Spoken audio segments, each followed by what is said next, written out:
So let's go back to Representative Lean's question about ag property taxes. He raised this question, noted that it was of concern. We have several viewers who've expressed concern about declining commodity prices, but rising property taxes.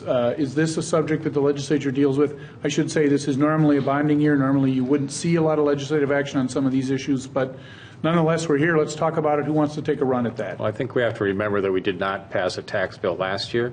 The tax bill does have a proposal in it that would give ag land that's paying towards a school bond issue some relief.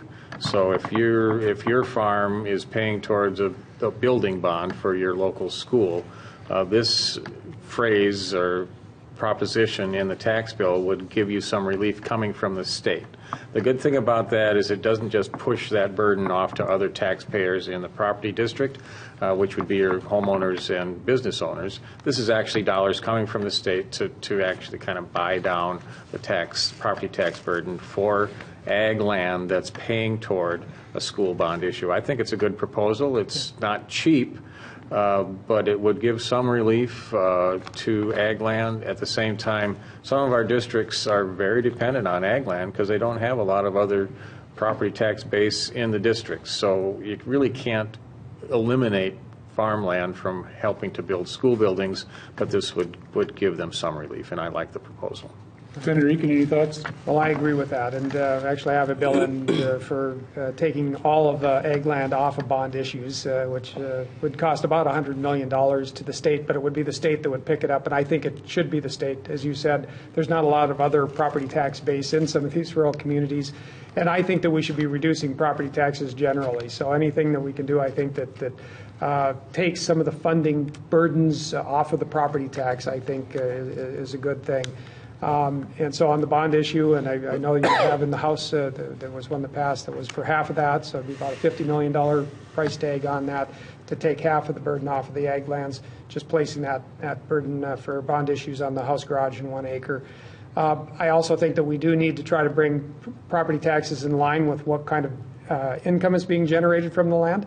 Right now we see the income being generated from the land in decline, but the property taxes have continued to go up. This is exactly the viewer's question. So Right. And so I think we need to take that into account. That's one of the problems with the property tax is that it doesn't take into consideration really what the income levels are. And that's one of the reasons it's one of the most regressive taxes there is.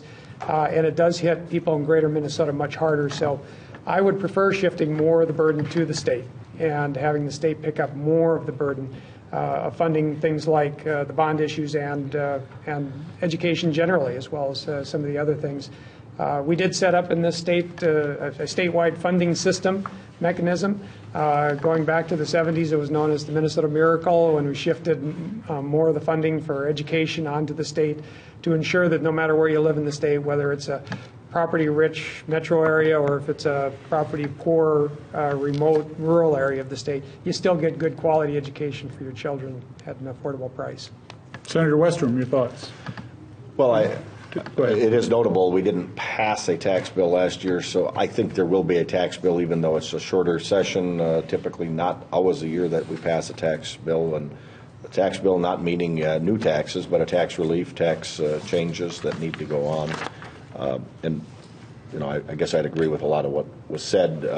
You know, the one drawback, and I've actually had farmers bring this to my attention, on the state picking up all or part of it, there still needs to be a trigger to not overbuild or not make it easier to pass a referendum to build a building that's maybe more expensive than is needed. And what stops that now is a local referendum, and the people have a lively discussion, and they're going to have to pay for part or all of it. And so I think you got to make sure that there's a component that people are, you know, analyzing the situation and not overbuilding just because the state's paying for it.